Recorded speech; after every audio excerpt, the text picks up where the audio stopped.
Hi, I'm Art Caplan.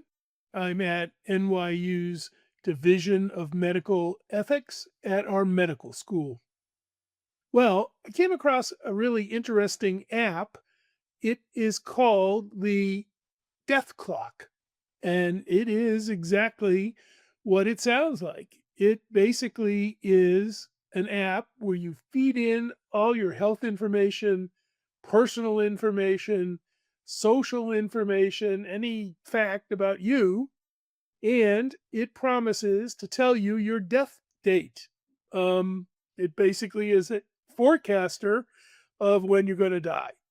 And you might say, well, some people might have an interest in that. What's the issue? Well, I think there are a lot of issues. And should a patient come and ask you about this, I think you'd be wise to be ready to answer in case this app or others like it that are coming take off. First problem is, can we accurately predict your death date, even given a whole uh, array of personal information? I still don't think so. Having worked now for a while on geroscience, meaning what factors cause senescence, not diseases in old age like Alzheimer's or Lewy body, but just aging, we don't really still understand why some people age at different rates. There's a disease called progeria where a 10-year-old can go through aging and wind up looking like a 90-year-old at the age of 11. And then there are clearly differences in the rates at which people age from midlife to old age. We don't understand them well. We're learning, but I think an app that says it can tell you your death date, not accurate. Some people aren't going to want to know their death date without getting counseling. So if someone says, should I buy the app? I think either that company or you, as the doctor, had better be prepared to counsel them about what it would mean if it predicted an early death or a death that's coming soon. Aside from fear, aside from worry, what plans should they make? Should they fill out advance directives? Should they not retire to Arizona sooner? Whatever. They're going to want information and counseling.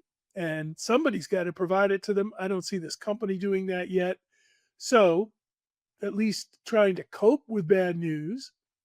Another reason the company says the app is interesting is it'll push you to do lifestyle changes that will extend your death date. And indeed, they offer, I think it was $50 a year, if I remember right, a kind of program to counsel you, claiming to be targeted to your particular situation so that you can live longer.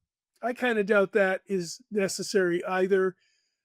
We all know what to counsel patients in terms of wanting to live longer. It's simple steps, lose weight. I mean, I don't mean simple to do, but I mean 5 or 6 rules that hold up: losing weight, more exercise, moderate drinking, wear your seatbelt, don't use recreational drugs in excess. We kind of know what the tricks are if you want to add life span, and I don't think you need to sign up for anybody's program yet. Probably the biggest worry I have, who's going to get all this information? I don't trust this company not to resell. I don't trust this company to protect individual identity. And even if they tried with hackers and accidents, having this private company control identifiable information, boy, I think that's a much bigger risk than any benefit you might get from having the death clock. So overall, I'm still not ready. I did take a peek at my own prediction.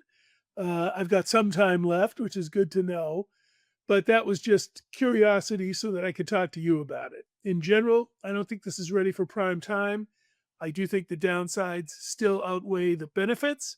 So I would be pretty cautious before I set the death clock with a patient. I'm Art Kaplan, Division of Medical Ethics at NYU Langone. Thanks for watching.